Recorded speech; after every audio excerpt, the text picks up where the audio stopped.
Amen. Nouvelle amie d'Akpenao. Ben, mon papa yaga soumiasi. Quand conti, le undi à l'étofak beme. Jésus Christ Nazareth comme. Amen. C'est Akpena Jesus. C'est Akpena Jésus Christ. Meto weso na mi abete. Egbe to trogade avawa agbeme. Amen. Nene kwese. To trogade avawa agbeme. Brona medebe to trogade.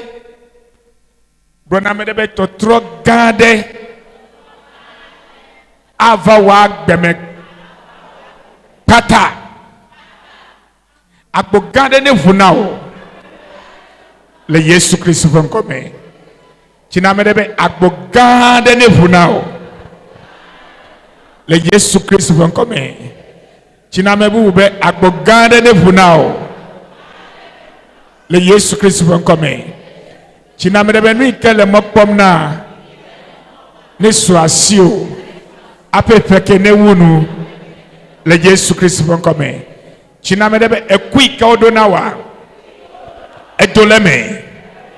Echiagbe. Broneke ebe ekui ka odonawa. Edoleme. Efwai ka odonawa. Edoleme. Enyai ka dadechiwa. Edoleme. Nusiani ka susunao. Edoleme. Efe ka denao. Bena jodemela. Wo futonto jodeme. No vigne. Me le blonao. Be mauli kaklo. E anai kaklo. E dong bena be. I magbena odio. Ta eli kaklo. Chofifie. Ida sede. Mavo.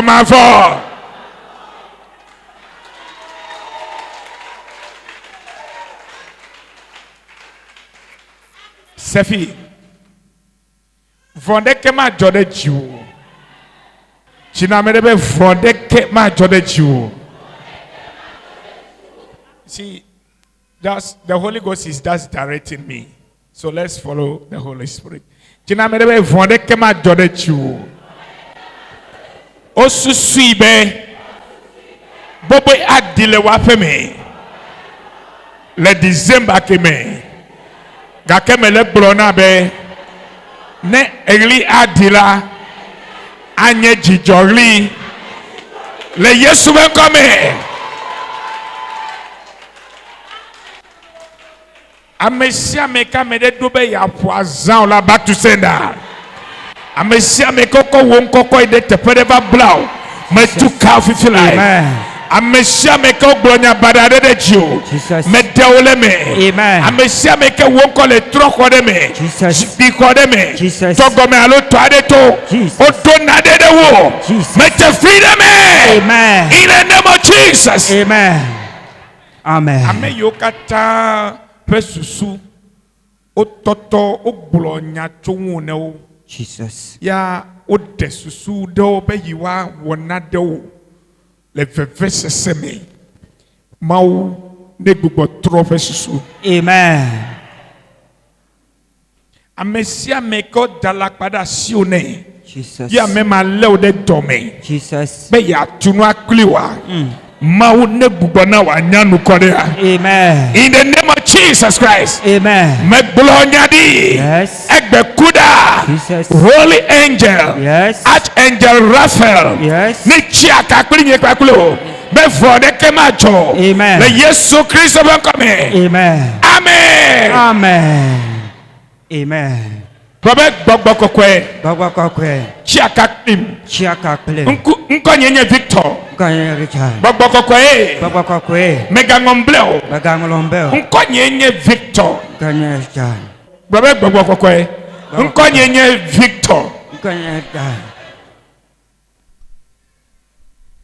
Mega ngombleo. Bagangolombe. Amen. Amen. Sefi. Afi. Amedo wa wona de wa tiwode. They know a secret. Like pedo me fiana de bai about destiny. E jefe e todofe anyehe lijihe.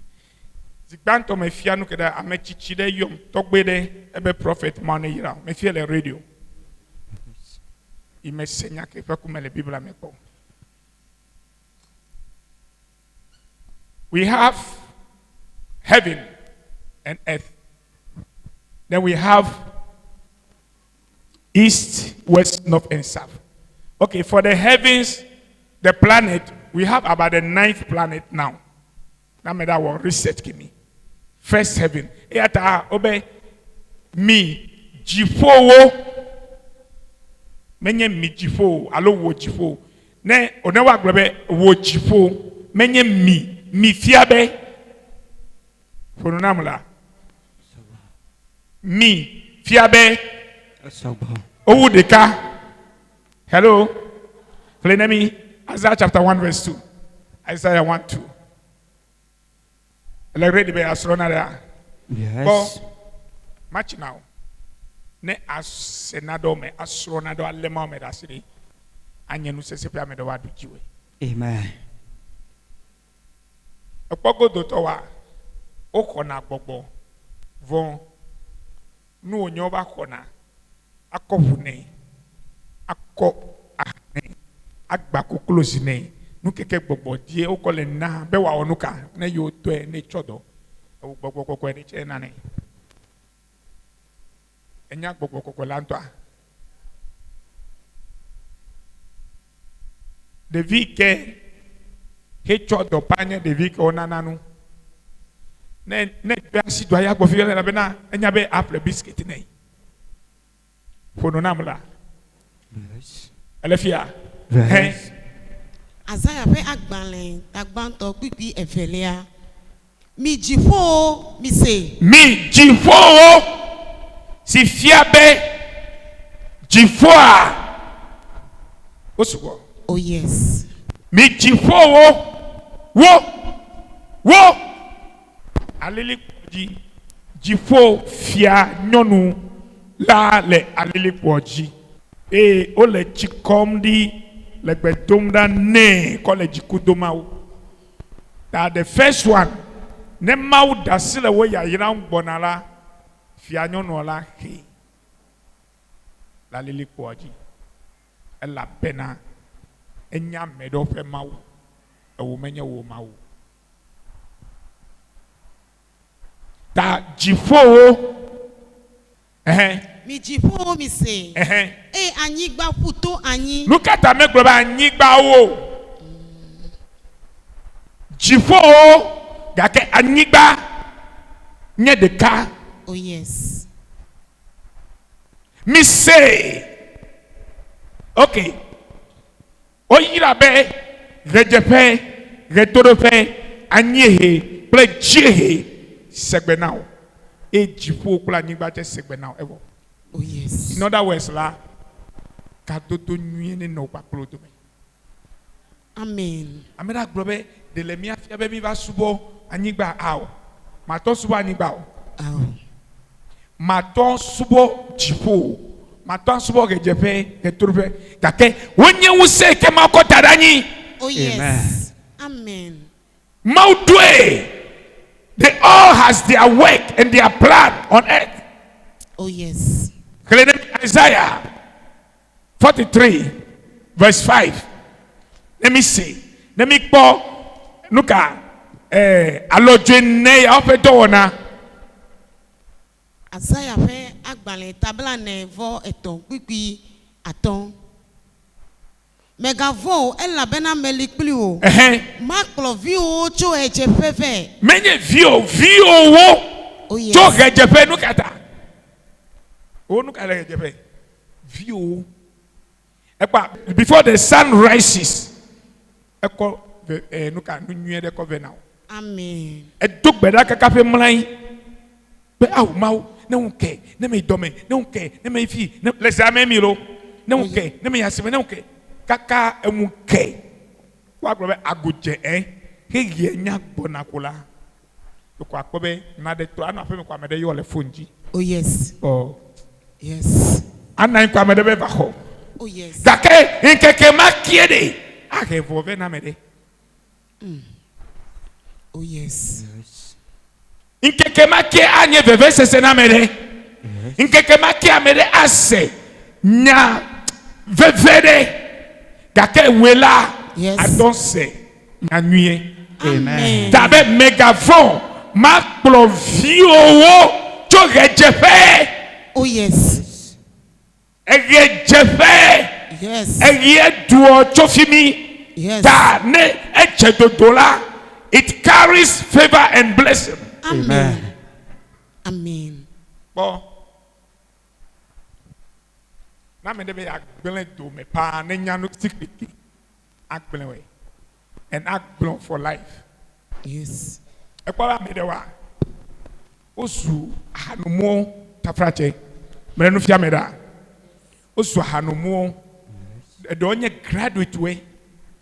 Papa menkuta the breadwinner in the family. Oh, If yes. you play dolele Jesus. anyi je do alona de oko fui na nyabe numa otobide amegede face fi keke olebe wa face ayu amie pe jogbese jigbeza pe nko awonu veve amie será no be no ble ya yira domena o ejepe no be na akpo miscarriage ejepe no be wunto ne nyao for agba ejepe Jesus. Kede, alo no be, let me put it this way.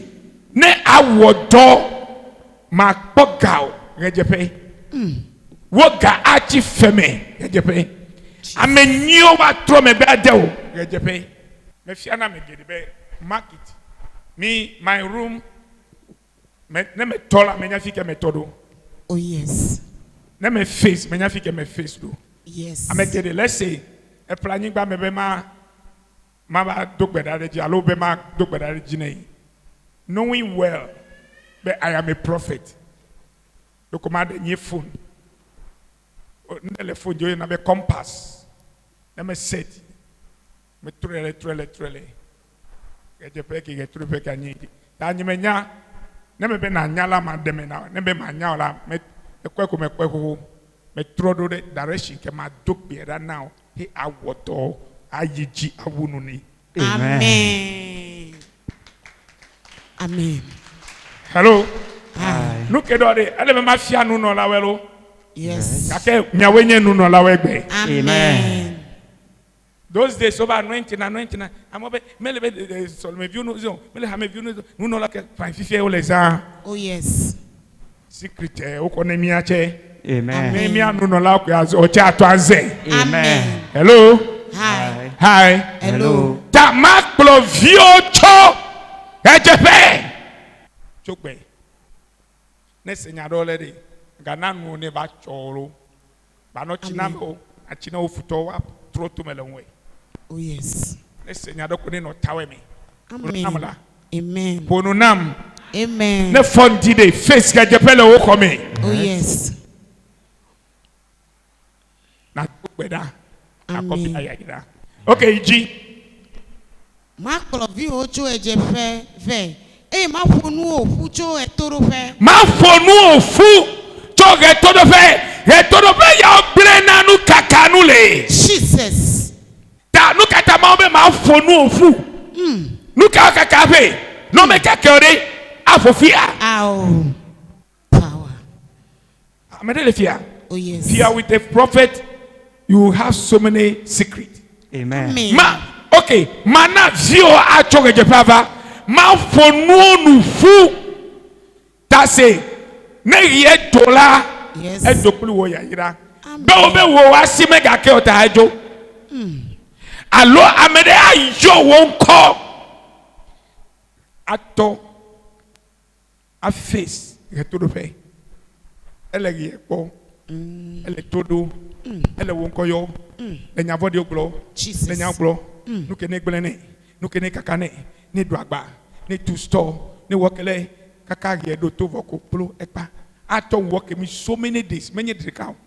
That person ben dometo. Manye jijonio. Oh, I'm not brother. You are not safe until you are safe. You are not free.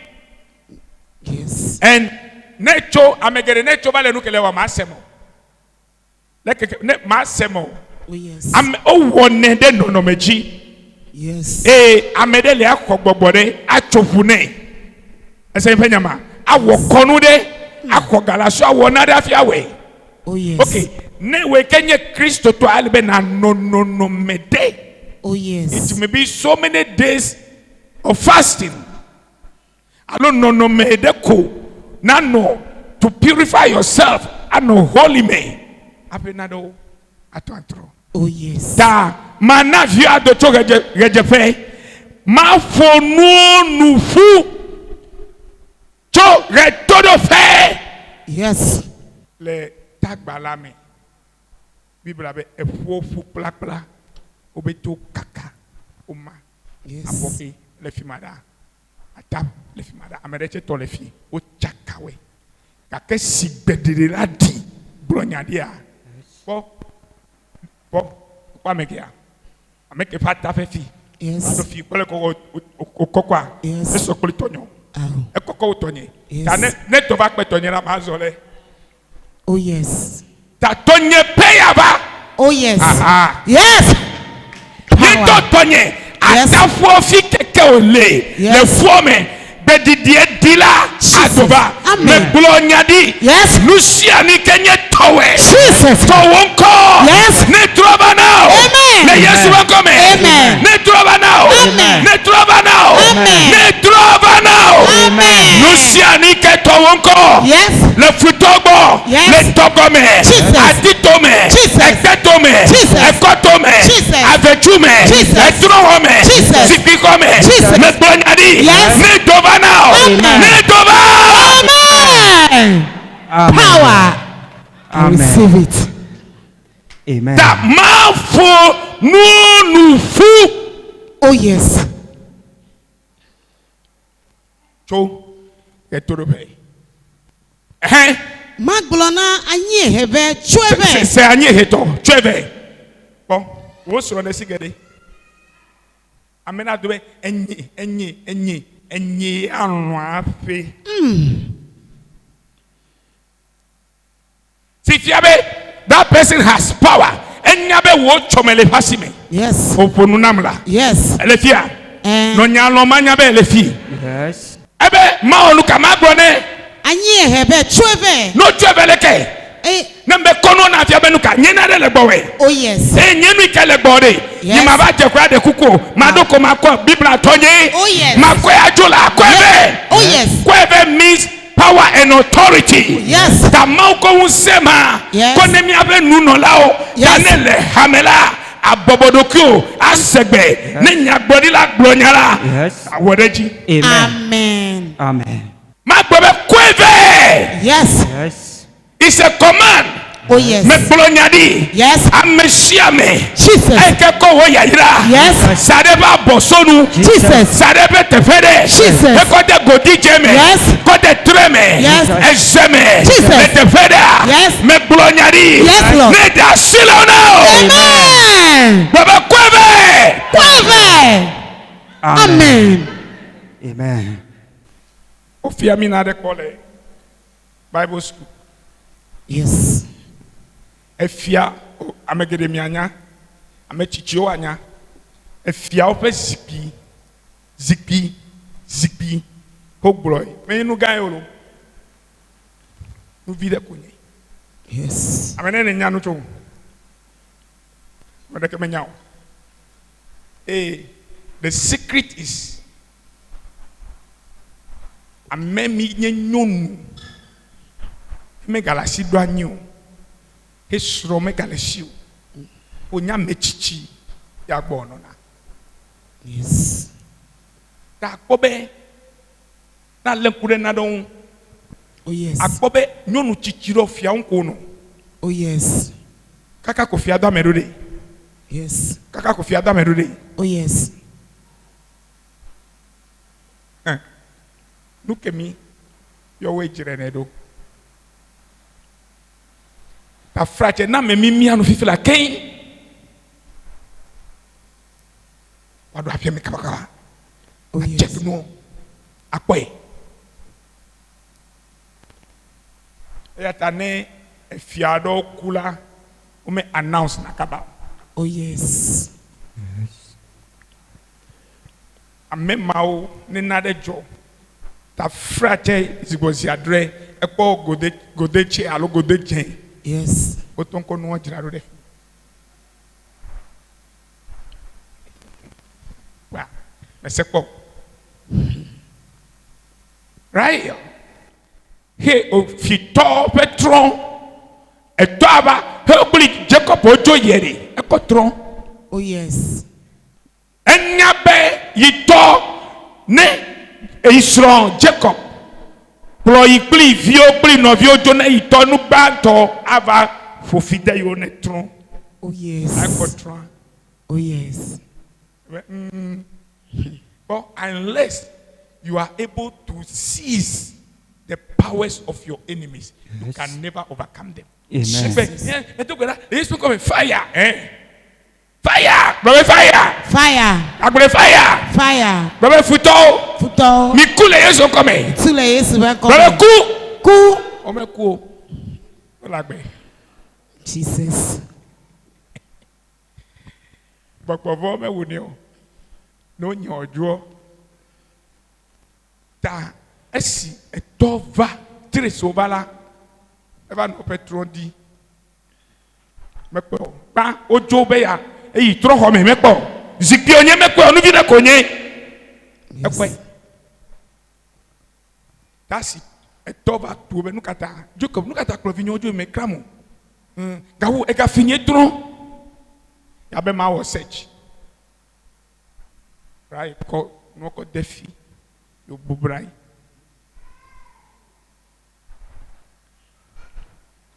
Jesus. Etobe cho macha home. Daddy, I'm in my menses. Let me blame you. Oh yes. Ejredo. Merci bon. Power. On est nuka like automatio yomoro. Kwa yo ko ba gbedo ko bi to churu. Oh yes. That thing carries power. Va se de simi. Enya for me a secret. His zidoduinado. Yes. Lenado. Konado la medoside. Jidudu anyenu sese. My God. Menene se nyake bromeleme. Yes. Ta le fiao nyonu chichi tsi omega do asi anyi o Yes. omega le ŋutsu gbɔ de o Yes. yɔ wo gbɔ numa nɔna ne hey ameke gbɔ le tse ma nya o lo Oh yes. n'obo fizikpi nu emi Yes. n'onya ata n'afi wa fi la wa tɔ wu amie alo ame ɖa ge ɖe dzi le ko wa tɔ wu n'okɔ zikpi mi dzo ye fia do ƒe vɔ le mia si Oh yes. me le ŋutilã me fia nya gblɔ o. Oh. me le gbɔgbɔmetɔ gblɔ Oh, yes. ame sia ame ke xɔ fo mi ƒe ame nufɛfɛ Jesus. kɔda ɖe teƒe ɖe le Jesus. me kɔe le si na o la ebe kɔe va Oh yes. ebe kɔe na Kwenam. kɔe Kwenam. na Kwenam. me nya anyi ehe mi wa Magona anye hebe chueve. anyi ehe be kɔe bɛ Chueve. kɔe means tɔnye la Oh yes. but they have kept something precious to your life. O dzre ɖo la tasi eve ame tɔ ame ne amade o nya be de ewe de wo nye ƒomie dzi du la ye wo dzagbagba ye wo xɔ na ɖe le asi o ye wo dzre ɖo ye wo le yewo ɖeɖe dome. Yes. Yes. ele gbedoro bete ɖoko le kpɔ lo hello o ƒo nu nam la Yes. o le kpɔ for example nam nu kele de tafra tselo mi tsɔ ko be nu ke nye srɔ̃ɖeɖe Yes. ta gbɔgbɔ me xɔe le si Yes. ta nɔ gbedoɖa be mawo nam srɔ̃ ya do gbe ɖa mawo nam srɔ̃ fasi to dzi nu sia nu be ke enyime nya be de dzanu ke kasi aƒe wòatɔ ɖe srɔ̃ Oh yes. ta le ɖoɖo nu tse de dzanu ke le kasi elabe nu ke de enye ƒe agbe ƒe vevetɔ ele gbɔnye. Ta gbe ko be to do na ele noe zua My God. ame ke atɔ kpɔ dziku ɖe mawu ele ŋu ɖo na amewo me le ŋu ɖo ne nyo mawu ta kpɔ selo alo ame ke le atɔ na yi mawu awɔ nuku na ame ɖa ti sista eka ɖe be nya teƒe ya me le dzedze me ƒe va me le gbedoɖa ƒe va me le gbedoɖa me me wɔ nutsitsi dɔ me wɔ kele me nu katã mawu awɔe na wòe gba yadzra le ame ɖe gbɔ Jesus. ta be ma gblɔ ne be tsoe Oh yes. tsɔna do aƒa be tsoe Chueve. Amen. va se ɖe si me asusi but egbe if you hate prophet and hate deliverance ministry Yes. you become useless Oh yes. Yes. ne le fu nyagblɔɖilawo le fu katutu kple dɔyɔ kple gbɔgbɔme nyawo de tafra tse ma kpɔta ne wa gbɔ menya ame ne se nye nyame se nye nyame nam nyuie ɖa Yes. mega ƒo nu tɔma ƒe amewo lo Yes. Amen. ƒo nu nam la Yes. ne mawo yrawɔe Oh Amen. yes. ne wo menyo na mega te ɖe wo mega de ne woƒe nyame o. Amen. Ame geɖe wo vidzi dɔ le wo gbɔ wo srɔ̃ɖeɖe le wo gbɔ la Yes.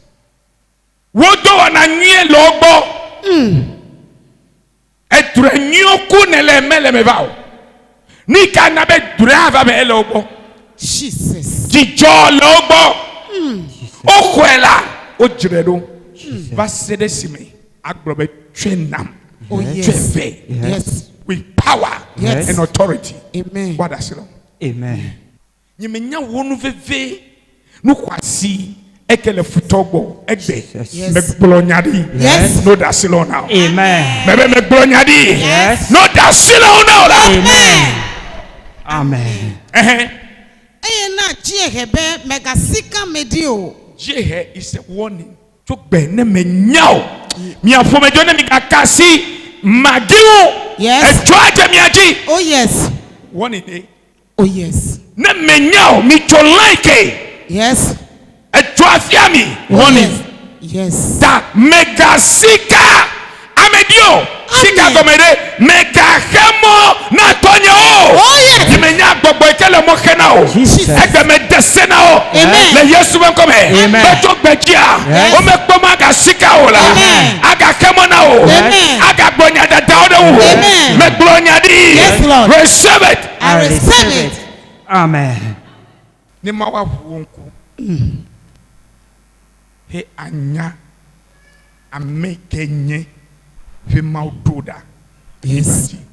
na kɔ sɔgbli fifia la dɔme ave o Oh yes. Dabonsam. Yes. Dome afel de futodon. Oh yes. No de malko now la. Malko no now. Chinamere malko no now. Malko no now. Cho davet dome. Cho davet dome. Manya. Manya. Ayatare. Eyata. Towenye no. Towenye no. Do kwela siu. Do kwela siu. Akpasese. Akpasese. Jesus.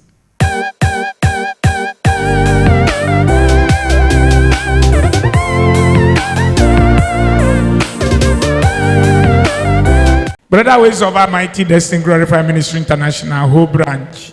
Maracuyo. Unko qualifique necho. Maracuyo number Freeman. Ajanga. Machu Davajanshi. Nuka nyema wo now. Maracu last week a holonya de Bamaculoide afame. Le loque. Kama kule mido afama noko. Yama ben no de amaduk banano. Kuma kobe no tata chulo homa fi be adoramon. Ema bieven kaila wa be ibata te maga tenwazo. Ke enami wristband e bai. Mako wristband o no me chega kama be ma particular yala. Ma kwe chamere ke gbere. Ta me de wristband ya me je klore fi mi ya me duide ji.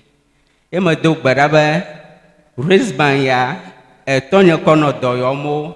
Kono kachua mo ne macho wristband ya ko da fo na nyolo ya kakang be ya ke nyolo ne jezozo ampenia pa ma ko wristband na ko da fo na nyolo e ma gule ne via ba no zubo podo yo la ne wristband ya ko venam kakang be ya ka e holonya be ino jezozo e choma bie ko be e yira gbele fura gbota afo mie ye nyanga e ka ma wona to wristband eji Ta ebe wristband en nasiwe. Ekemi en nasio la mechemi hamie bete vai. Yenye ke nasio kodo ocheba akebe kemi ya makocho. Ta nyono eno tata. Eno mi to me to ngba fi do le homa fa me do gbani. Eta la nyigba. Alo le kokozo. Mele zozo. Evia ba do ha mi to me to ngba fi do Ele petepeke la nyigba. Après vraiment nous après me dogbeni. Et me bien ben kalo ba afo ko televe. Ya afoche nyate. Ya de wo wristband la si. Ya me de wristband ya me jeklo. Ya me ba wristband ya tonyo kono katwa mo kono do yo mo ma me ga don pemo.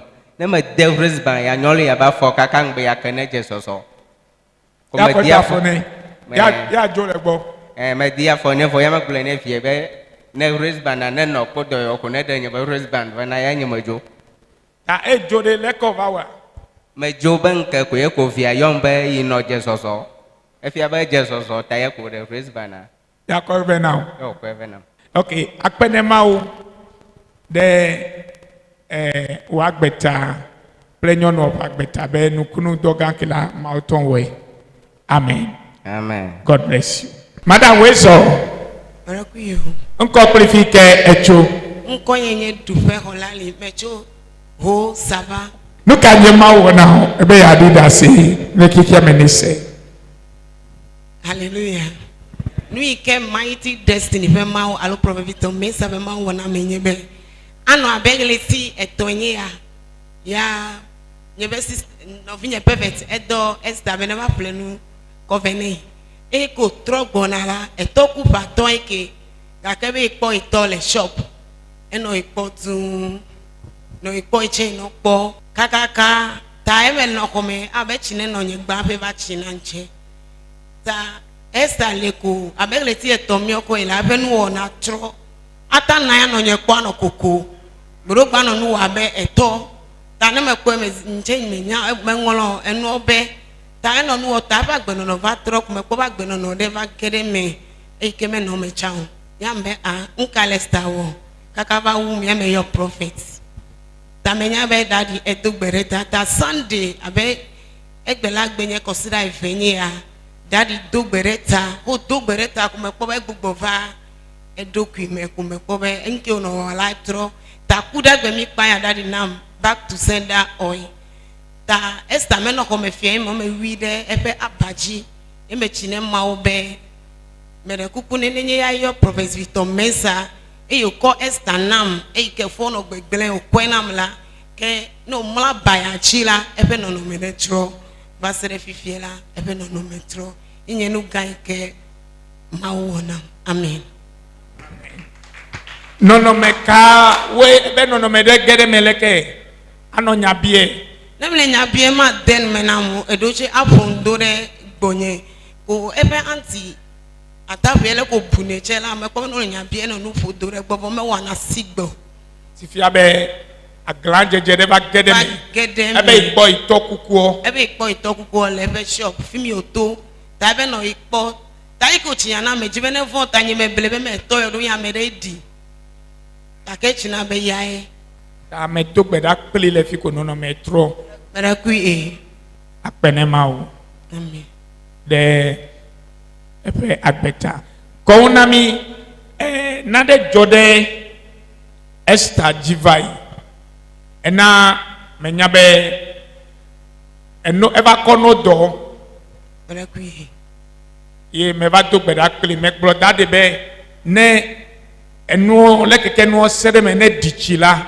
ke ma akpodo ne me dicho wa lanu aton kon ne mi ebe nyonu de va pie me kofi mi ne mi semenuen le ke nyonu va pie me va o mere ku nyolo va pe me eva no nye gbo de mausi be nya bi agbronya de ne no nye data e ko va e posta no monu no agbaklo ya ole ebe no ya me Esther we ke chila to magikola de vie be no va no evem ta mabia wa wo to ko be nyonu le pe no a mere ku nyime ko e china Esther china o e china be perfect che gbolena anti perfect check boy mere ku e elle pe no ya be Esther we chite no le o le no vo den keke nene le agbe no jebe abe consider the kama lo le tie mi ya Esther be no ive tanu over tede eme tamiva all night time mi no all night wo tamiva ya du gbereta gbe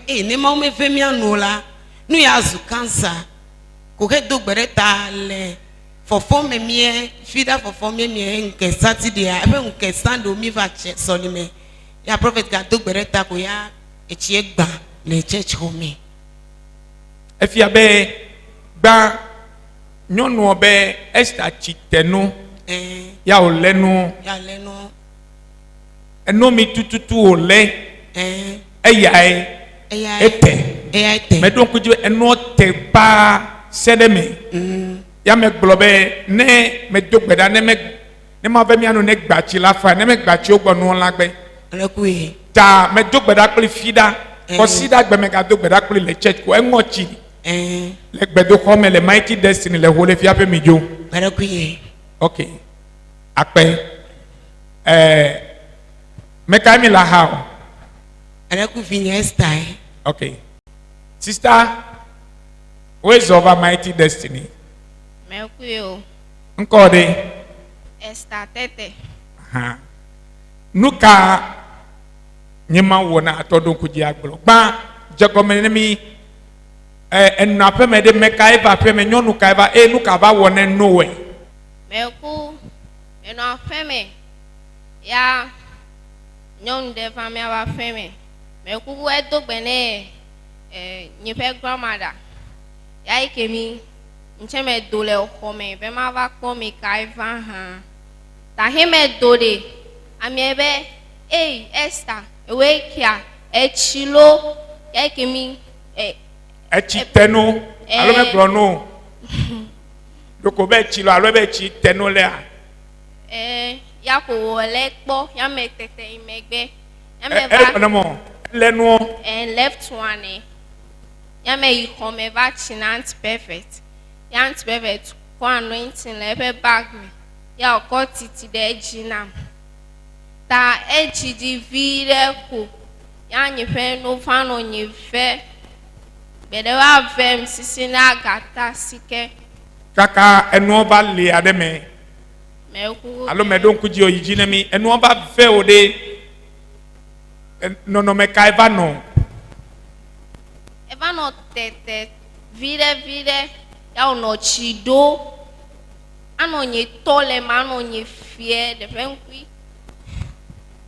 le wo nyanu eno ke mi kie ke nyɔnu ɔkɔ va si va kɔka be Esther wo etsi tenu le no mi kie me ku e ye va nɔ be lia ɖe me nɔ tsi yɔ ta me do kodzi be eva gbedoxɔ me nɔ kplɔ be ame do gbe ɖa kple wo me ku ya me do gbe ɖa kple wo vɔ egbe ma gbe kɔsi ɖa gbe le gbedoxɔ me nu ka edzɔ me do gbe ɖa kple wo fi ɖa gbe ƒe kɔsi ɖa gbe me do gbe ɖa kple wo tse ko ya eŋɔ tsi le gbedoxɔ me. Bede wa vem sisi na gata sike kaka enuɔ va lia ɖe me me ku alo me do ŋkudzi o yi dzi ne mi enuɔ va ve o ɖe nɔnɔme ka eva nɔ eva no tete vide ya no tsi do ano nye to le ma no nye fie de penkui le wo nyanu eno ke mi kie ke nyɔnu ɔkɔ va si va kɔka be Esther wo etsi tenu le no mi kie me ku e ye va nɔ be lia ɖe me nɔ tsi yɔ ta me do kodzi be eva gbedoxɔ me nɔ kplɔ be ame do gbe ɖa kple wo me ku ya me do gbe ɖa kple wo vɔ egbe ma gbe kɔsi ɖa gbe le gbedoxɔ me nu ka edzɔ me do gbe ɖa kple wo fi ɖa gbe ƒe kɔsi ɖa gbe me do gbe ɖa kple wo tse ko ya eŋɔ tsi le gbedoxɔ me efia be etsi edze gɔme le gbedoxɔ me aƒe o va yi dzi le aƒe me ta megbe abie va ku ye abie ku vɔ ɖe ega se veve le nuɔ mea xede we yi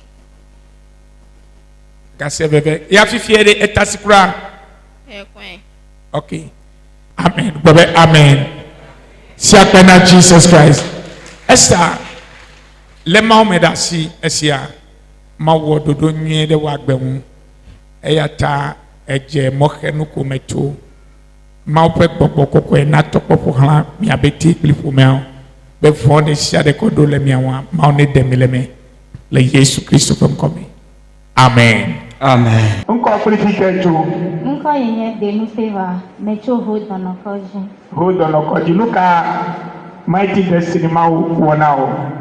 Mawu wɔ nu gã aɖe nam. Ŋutsu anointing service. Ɖeɖefia va be ɖaɖi be ame ɖe eʋu le dodo le too much. Ya me do. Eʋu le gbagba too much.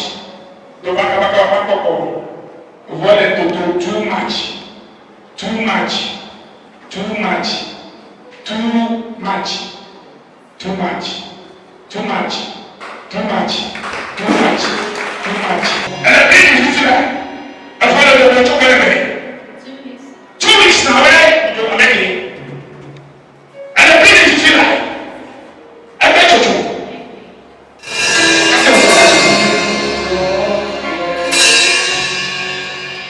Our brother.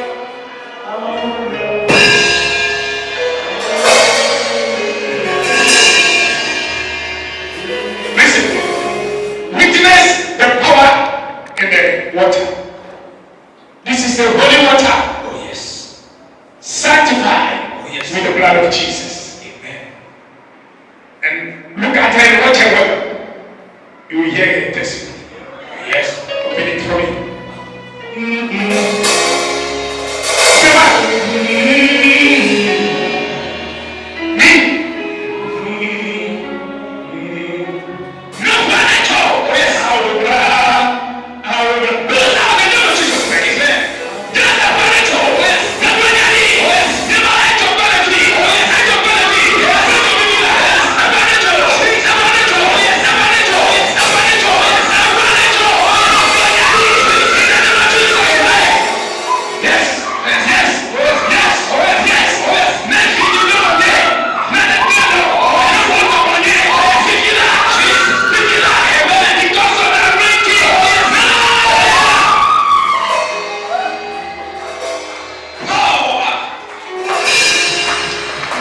Ko edo gbe ɖa kplim. Ele dodo fi abe 2 weeks, 3 days na that anointing service.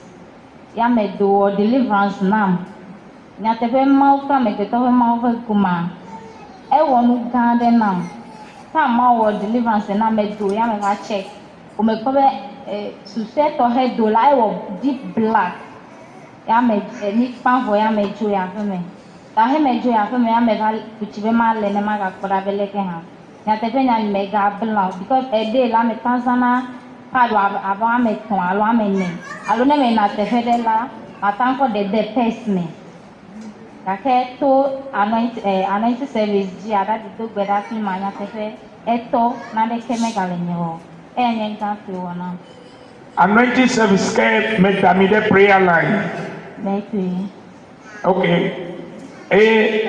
Bono do 2 weeks, 3 days make me. maybe No do la cosa some. That the fear by to me to be that why the ladies va check. I can do la no deep black go echu. yeah Mega the can do. Okay. Sister Favor. Amedo chewa no nuko meto. Amedo toche loko jego meleva do 2 years, 3 years, 4 years. Okede na no make me po amedo to 9 years, 6 years le mighty destiny.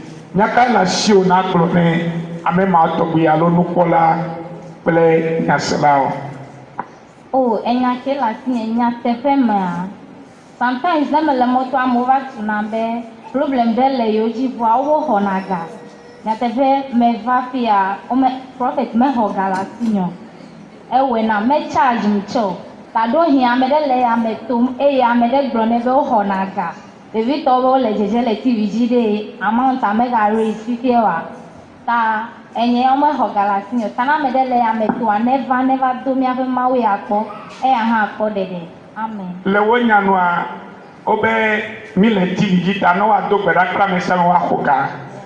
Allo gbogbo block mi obeleke amobeleke. ene me le moto sometimes amedo va bien obe o yo le problem de meto voa obo honaga ta do hi amede ha le ameto ma egbe me hefe de ko me charge mo voa amedo gabe he mi va ti ji fifiade amount me ga raise wa ta amede ke me le ga hole te fe ya de fia ijena otutu ne na me amen Amen. Madam, Ways of a Mighty Destiny Glorified Ministry International whole branch. Marekuyo. Nko qualifique necho. Ngwenye Messi Tabolo, Macho Ho, Soweto. Okay, no kanyema wona. Merekuma wonu garena. Nicho yaoragbe. Examen. Eme kudrebe mokpo etonye kuku. Pele apenore. Apeno wo blanku meni. Ta wo kplonko itefere. Etonye no gbogbon ba o. Devi aka gblome la aya enyi ata no kple koju. Eme bo o. Fada nke jofi na kom da sine satana wono kplomo. O woman ya ko blanku mena. Aya valle ne pa bona megbe. Yo ba imo hina na na kota. Jongi akala line maya ko yo hiana. Pe ba le kametan fu ka la makpo ba. Wula jonwa koko ju. Ta me ba no lido me ba po sister Holali. Yo bo o sister Mercy va mi jo. Koma kpokula nye fada va no set dem na sister Holali ba. Ma ga klon ko va Mighty Destiny azon. Na ne bo klon ko ve ne lia. Ma nyonyo gani. Ime ba ma sister Holali va kplam. Ime va jifonyo. Aka menyola ma kpo ba nye jong de ka enla la baji. Ko nyajime bakpa yala ono nyefe tanke Friday emi na kutefe meno bebe sese me akama mayiga na meyila Friday petela nyemetima wodore ko tana kumali ezozo Saturday mega va joide akuwa bebe na tebela ape tama va do station ma plan la sivie ma ko prof bavu eme zoreji yo bo fika me na mama na kutefe. You will make sure move church Sunday maybe you. That Sunday. Na be Sunday ma anya anointing service la kachi. Ta na chukwu tepe na ba. Merekwe. That Sunday anwo Camille kwata veri. E ma gbone no nye ple no vinyo be. Nye ba di ma nye venta ma ikoji ma va. Time your moto talk you va come. Go straight me va church. How the church go off me va. Akala man no nye sipiaji katala. Another verse. That prof preach for Betela. We va jo town jojo ma Et prof gaglo ba mono kpede me comme va church o. E mo ko envelope la. O me kere mi akpede ha hu na cho na va. Te me va cho. E me va yi. Ko ga ma ko yi la prof nya do gbara pa kulin ko. E ko me ha ya ba vese a hu cho nya ngan ke ma wona. Amen. Ta le wonya no a ame oko obla nyonu de eto ekuva ya che no fimi ta eto koko no ame osi de be wenye ta no koko tue sifia be oyo ngoli kodemi ekpodra ekudre be obe jonu ko di ole jonu che onyanle onle le dreme Mele ko wole pete ko tue ah ka ke wunkela de kala ekpa dontina jonu maola o nyonu nyenye ma oko fifi lai wasi agake. Amen. Wait for our mighty destiny. Pada pun complete itu.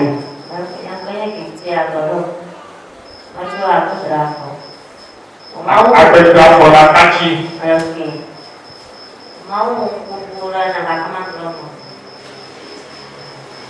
Kita esina bagara dulu buara balanya kamu. Yang mau kena ada tu. Katanya udara esina ada. Ini apa baiknya mau kena lagi kopi.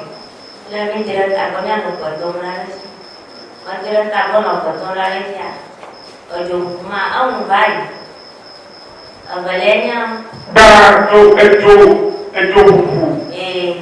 Tiada jual lebih bila apa ni? Atau kata nanti dia. Benya, ya pas kalau video katanya lah kamu berfirman. Nanti orang akan apa mau? Kan waktu cara cumanya pakula apa ni kata. Ya pas dia mana ada apa? Kasi tiada boleh buat enjilnya kalau apa ni apa ni atau kata tu ni.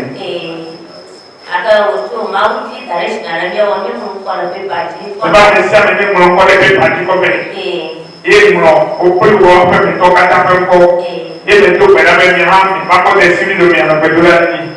Jadi kau buat tu. Ia buat tu, ada jadi. Apa yang mau? Malenya, ya kalau nyamnya mana ku, orang dari si gaji, apa kamu buat? Kata nak aku, orang jiran cina mulainya, lu makan tahu balik ke dalam turun mana? Dia kerja cahaya, aku cina lu makan ini, itu berada tanah aneh semua itu, mana baik. Apa yang ada baik cekat jadi lezat. Dalam kebuah. Itu lebih apa lagi kita lezat tu. Dah oleh baca bayar apa tiyo ni. Even tu pada benda anointing oil, back to say la belle bazar. Itu nama makro. Apa yang mau? Apa yang mau dia upah keluar berkota. Betul ikan futol lalu cuaci. Dulu ikut dulu di orang mau dilemi. Dah lagi Amerika kan nasional kurnen pola lenya selam atau yang juga punya lo nyari. Ni kemarin pola berturut lalu. Ini mau kan masih ada nak tak kacilnya. Mau ada lesnya siapa? Nak puja purama. Awal bagi. Amen. Kita wes bapa mighty destiny. Parakuyo. Berapa engkau politik yang itu? Paraku kayaknya Victoria Panda. Itu pika. Nacho Akachi. Tukanya mau nak apa yang berani kita berkata masih. Paraku mau wongkau nam. Never ano baju ngomo ana song imagadu na la apam. Ko ma va ni ba va ko wa ba ya. Ma va. E ma va. O ava bonyo. Ina biamba afunu la sinya ha. E ma ba aw. Ka funu glana nko ha e ma ba aw. Ina ga biamba ka ma vijiba ma ji ha e ma ba e. Kita fude naswa. Le fofo prende que era. Fofo prende. Viene na nasio. Ti viva.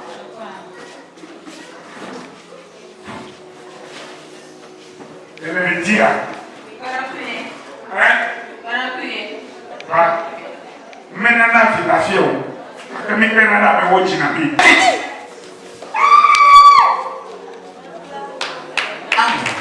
Sakala Jesus Oga koko mama ha na malia nya domo no fudam ni Yawe eno to la premo bara kuye Jino o monna wa me bara e kuye ka kula fe me ko bara kwa ko onwo no ko flam domo na aba le kaka funa no ashiu amana no ko flam la nchiwo na ko na mala ni ko onwo na no papam angoma na ko mayira koji mava cho scan oboye moko na ko ko e mava fia ko e na bia ba mase wo nyama ete koji ba cho scan na bo afi va fia abi ba bia ni me zore bi o ba no nyama bia mo para kuye ko e na bia mba maviji ba ma ji ha e mava ko e na kashi nya kodo ko ashika ka boto ma ma fo mo ju ya ko ma aba 3 days na ko ma yi do mo ko ma ma yi rashi piji ko anwo ko nyo wo ma ba kula na ko nya ta ka ta ma ni to ni ko ma ma ba no do ga ran chi nya na ko le ka ma wa chu shi bia ti ha ma nya o na mo ko e ba za ma tu ko ma ko ba ku na ma ram lan chi ne ko nya pa shiro ni fa anu chi nya ba ka ko ma ni so na Mama vo avalia nya maro do ko monoji munami aka to dareshina ke mi wocho to ka fadia ko nya mo fa wo dareshima to dareshima ji ko nya ko do na o aba ji jam na mi nka o ma wo na mi ma amen Mede ku ne ma se wo nyame nua Jinu ne so me ka do asia ni o. Bara pie. Ete ko jo be nya fui o. Bara pie. Na ba je ta bra me so le ti o. Bara pie. Ame bia ko be. Afuno la sinya. Fulo la si o be ao. Bara pie.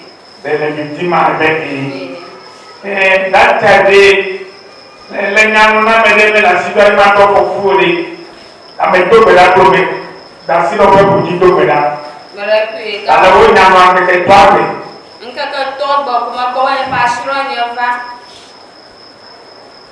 Apene ma de wa peta be be ya be idodo wo pe eto to wa pe ne Mako para ka vara to aka do mo fana namu crowd na malia ma no na do mo kaka awon ko mo do na ko mo pana to ina ra ko do ka wona da wala mo nyo ko nyo susu va ba Adria masrore ma fa do ma ha na kama ji namu ko nya susu no to tro ba akada ma akpa do wo ha aji do bran wo mu ha ko e ma fa afia to direction ma ji a to tro ya fo nya ko to ko ka ko mama ha ko mo ko do tro fi ha da ka to le ba ya ko bara pi ta mi no ko be te wo le ya ni ro ina bara pi que meu pai aqui le ya wo ya para pie okay e po do so ni na ta para pie apene ma do wa ta ta ifia me ka ni di jo bele no para pie ko le ka le na mala ni mo no wa plam do na ano fo tu dom do na mari nya ko do na no jijim on wona no ko nya ngo pe dia no ma ga sa mo na ka pipo Apene mau. Tanya kan nasional plane ko la plane akati ko yo kata nyao. Tutu mo fera nya kan amplo. Wase. Mara ko nya ke ma blenya ba agba to bara share ka kala mara jia. Na fa hoyam. Prophet Victor Mensa po hoyam ko. Na pe pleji ko. Agba share ka kala jia. Agba na an chochoga. Apene ke to no tuene. Bara pie. Fifia maone ka na ko srobi bo de Yesu Kristo ko. Amen. Nyaka nya ko na o. Sia pesa na Jesus.